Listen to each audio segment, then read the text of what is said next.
Hey YouTube, Draft the Flyer here from the GTP channel, not to be confused with GPT. So today I'm going to talk about something, as you can see in the screen, Nurburgring. So has nothing to do with gaming, has nothing to do with tech, and has nothing to do with photography. Hmm. Actually, no. Actually, racing has everything to do with gaming, tech, and photography. Why? Yeah, a big part of gaming has been like racing simulators, and to get these racing simulators done, there's actually a lot of tech behind that, which definitely not going to be talking about today. And photography, of course, you see all these cars. Action sports photography would be the main subject then. But all that aside, the thing that we really want to talk about is Nurburgring. Let me give it an introduction of what Nurburgring is. Nurburgring, if you ask me, is one of the two mecca places where all the petrol heads would like to join or go a visit about. So this is actually a racetrack in Germany where tourists like me and any other people who is even to people who doesn't drive that much can visit. You can see here a bit about German, mainly this Touristfahrten. Yeah, you can say there cars, motorbikes, laymen can go visit even your grandaunt or daddy, which actually, to be honest, I don't think so. I haven't really driven there yet. So yeah, this video actually we have a plan to go to this Nurburgring, and this ring, as you can see, they have like opening times, and right now you can see that it's actually opened on. There's times that opens at 5 to 7 on weekdays. And on weekends, it opens on basically 8 till 7. So you can go there, drive. It's like 20 kilometers. It's described as the hardest racetrack in the world. Yes or no, I haven't been to other racetrack, or this one actually. I haven't been to any racetrack in that matter. So can't really comment. That said, I've been driven a lot of racetracks in PS5 gaming, and I have been an avid gamer on simulators ever since. Right now, I'm doing Gran Turismo 7 in particular, focusing on that one. Comment below if you want any of the videos of me playing Gran Turismo 7. So yeah, back to this topic of Nordschelife. Nordschleife. There's actually two tracks in Nürburgring. One of them is called the Nordschleife. Did I pronounce it correctly? I don't know. And then the other is the GP circuit. To me, GP circuit has not been the interest for me anyway. So yeah. Anyway, the tourist drives can only happen in the Nordschleife. So, but then this focus of this video is actually on when I was trying to do research on how to actually get this visit to happen. I actually went through a lot of research and got a lot of trouble with it. Like, I don't know where to start and all that stuff. You see YouTube, they have some items where they teach you how to drive. Later on, I can put them in the captions of which one to take a look first. Boils down to 1 to 2. But then I want to give you my take on what to do if we're going to plan a trip. I actually haven't go there yet, so I would tell you the experience whether my planning works, but this video is like before I go there and plan and how it's going to settle and things that I go through the research to hopefully when we go there everything is smooth and we get the car without any crashes and all that stuff. So let me start. If you want to go to the racetrack, my understanding is first of all, this is the official website. You check out your time where it's available. And according to this website, you're supposed to find a time where there's less people driving. So I would say weekdays on 5 till 7 or morning before 12, before 11 actually.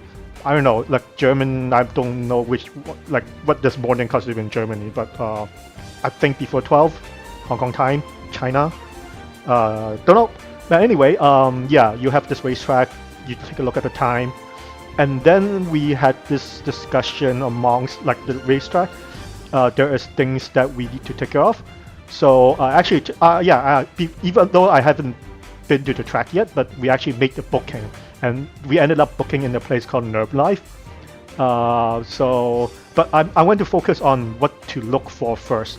So I think Nurburgring, the reason why we picked this because it also does a good summary of things that we need to know. So it gives you a list. It tells you how to prepare. When is the best time to drive the ring? It says to yeah, they give you a date, time, whatnot, and then I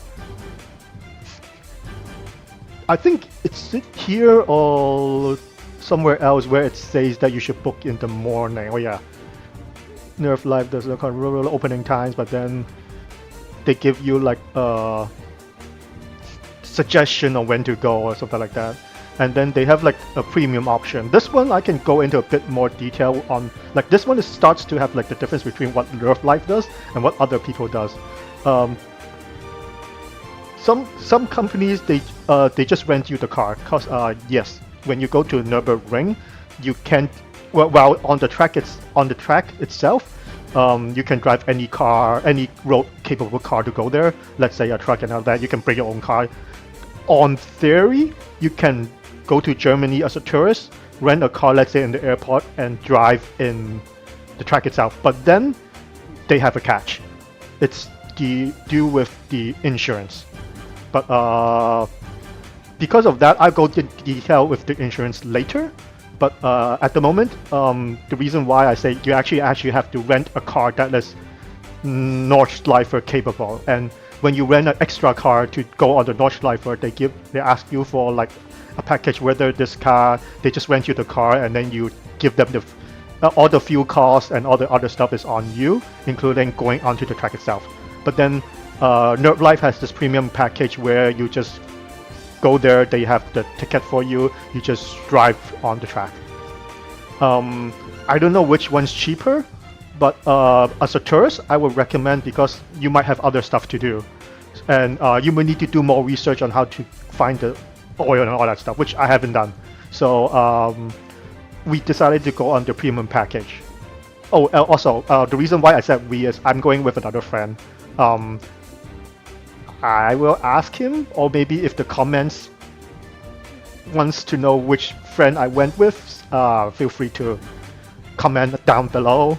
But yeah, the reason it was we is because there's another person involved, and we did discussion on how we could best approach this planning of going to Nordschleife. So, yep. Have this, yeah, so back to the topic is where they have like a basic package and a premium package. We chose the premium package because we don't want to bother with extra stuff to handle, because there's a lot of things to consider already. That's the first time going to Nordschleife. So yeah, they also, because at Nurschleife they also talk about what the best car, because they give you a lot of info, and you do really need to go deep down to decide which one is best for you, I think. So I don't know which one's best for me. Also the video here is because I couldn't find a video that is good for tourists that is not from Germany, and you want to visit Nurburgring as a Mecca place. Of course, you can just go there, visit, and then decide whether you drive or not yourself. But me and this friend of mine, we decided we definitely want to go on a track. So we will just give you a share of experience on the planning process. We don't know what will happen, whether this is right, because we haven't actually gone there yet. So yeah, I will continue first on my planning. Tell you guys later on more info if it's fitted. So yeah, it also says like, of course, we will always think about crashing. So what happens if you crash? Here it says during the public session, if you there is no such thing as like a full insurance thing, at least for Nurschleife. They basically have a rule says if it's crashes, if it's your fault, you pay. If not, if it's not your fault, they will.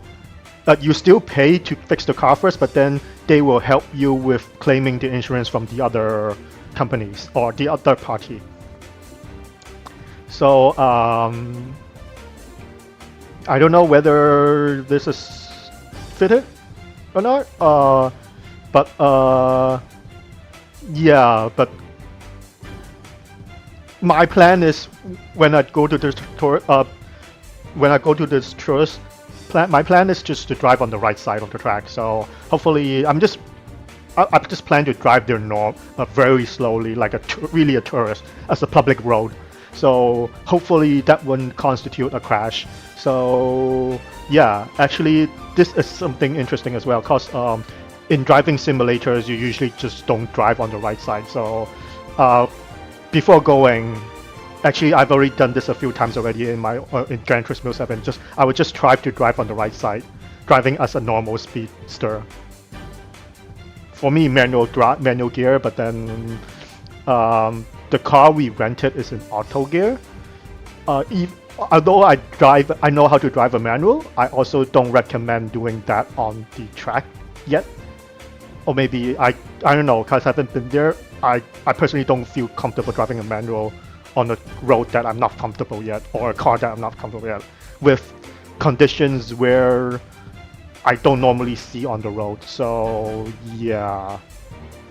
But anyway, my friend, he doesn't drive a manual. So if we want to share the car to reduce the cost, because you can actually rent one car and then you share it amongst the two people. That will save a bit on the insurance. And we can't drive two cars anyway at the same time, so we won't be racing each other. So kind of like, and also sorry, the reason let me correct myself.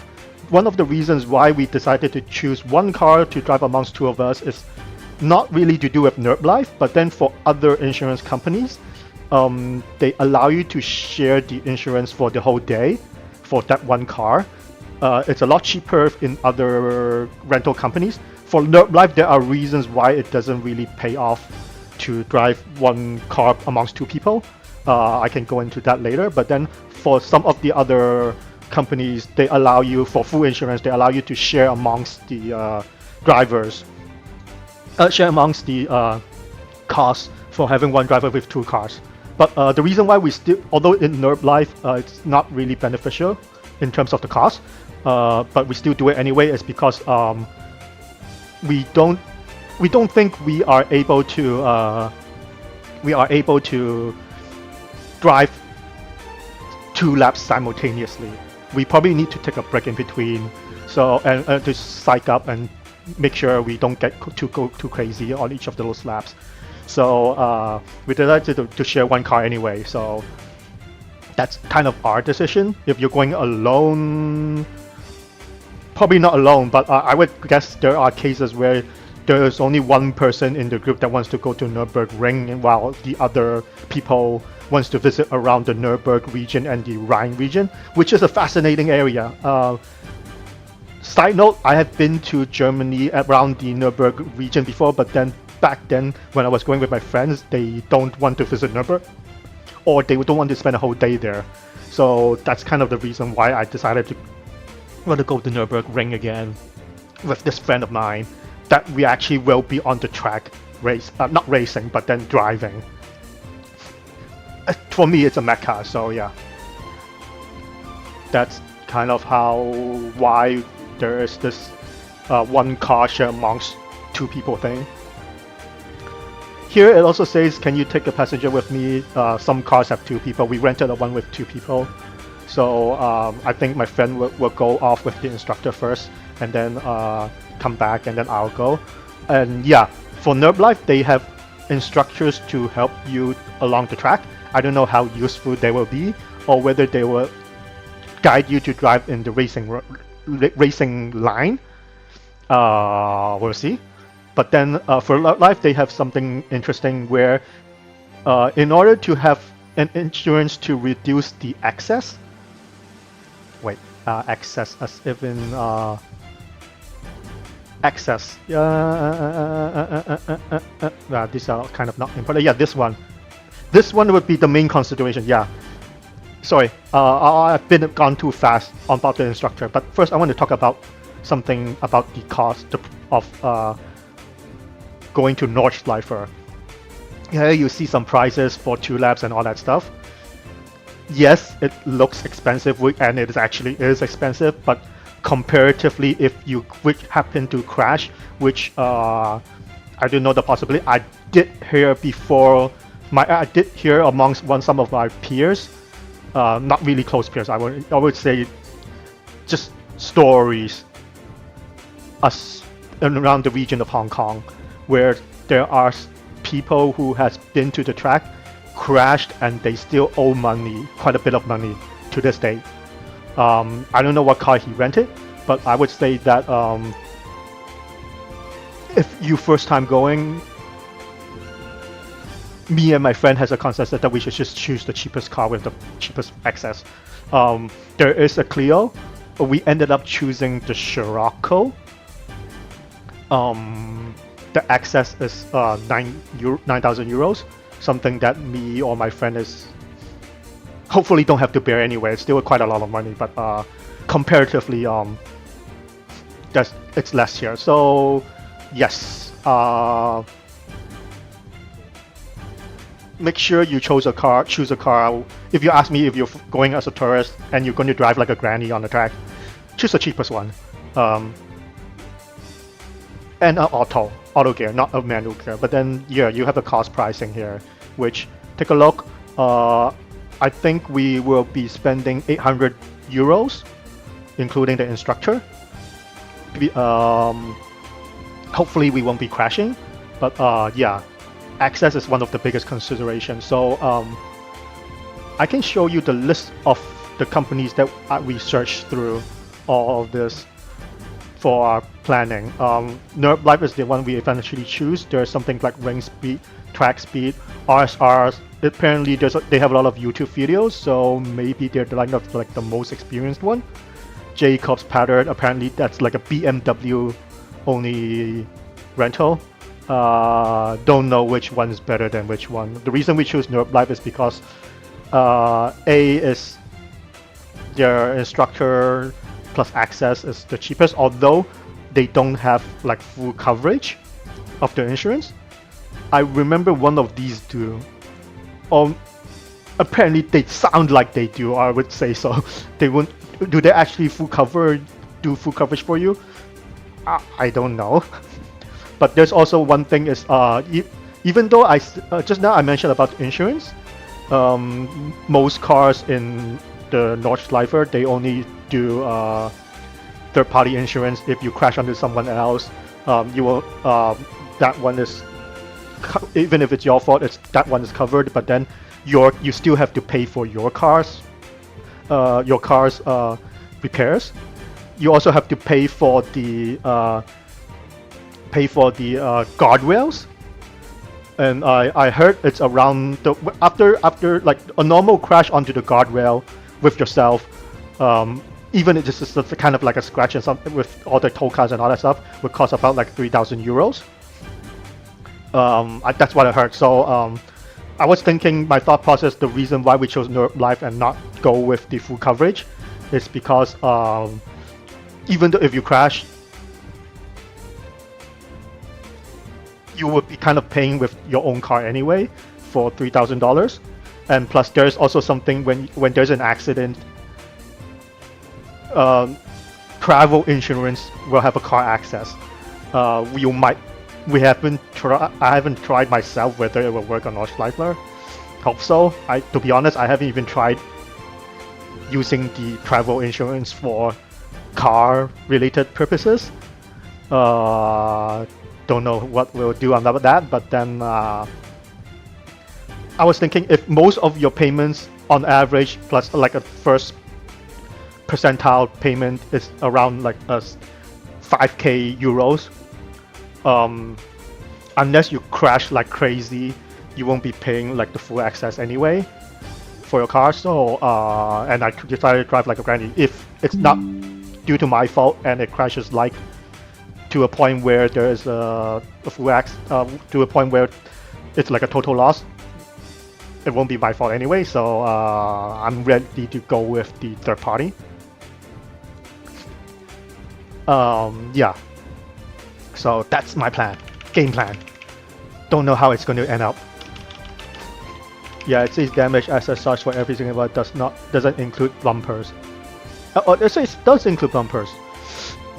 Wrong type, wrong description. But I remember there is one of these. Remember, it did say that they will include bumper damages, but I forgot which one. But definitely not Nurburgring. Anyway, as for whether they have like a premium insurance pricing. So yeah, some of them are like $200 per round. Given the risk and the best experience, I remember all of these. If you include the premium insurance, it's around like 1k euro, with me and my friend for 4 laps to 6 laps, something like that. All things considered, because I prefer to have an instructor with me beside me with the first lap, I think this one Nurburgring actually provides the most economical instructor option for that. I don't know whether the instructor is any good or not. Maybe you're better off without one. Just go GT7 full on mode. Don't know. So yeah, I've talked about that one. So another thing I want to mention is other than going on the Nordschelife and drive, pick your date, there is also some things here which there are other things to do actually. So me and my friend wants to go on the backstage tour as well, but apparently the schedule is pretty wonky, so I don't know how it goes, because these days, like 2 weeks ago, just call them and see what times are available. So pretty much you have to do that. But then I'll be going. Me and my friend will plan on to be staying on Nordschelife anyway for the whole day. So yeah. Oh, also hotels. Me and my friend decided to book an hotel that is right next to the Grand Prix circuit. Don't know. It's one of the most expensive hotels rooms that we got for our whole entire trip in Germany. I don't know if you guys wanted to know about the other items that we plan on doing on Germany. Comment down below if you guys want to know. I would find, for me, the only reason I would go on a trip in Germany this time around would just be for the Nurburgring. So, but then my friend has other plans, so I'll just be driving as a driver with him, because driving in Autobahn is fun. So I don't mind just going to Germany just to drive in the Autobahn. But then the only specific place I want to visit is Nurburgring, and that's it. Well, actually, technically, there's other shopping stuff, but I think it will be a boring experience to talk about outlet stores in a fashion outlet store in a YouTube channel that's based on gaming, tech, and photography. Maybe photography. One of our plans is to visit the Leica museum.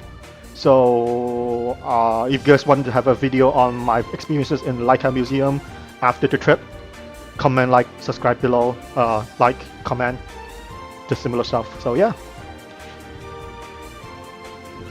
that's it. So I don't know if I missed anything. So yeah, I'll be going on the trip in next week. So I'll make a video after I come back and share it to you the experience of after that. So that's all.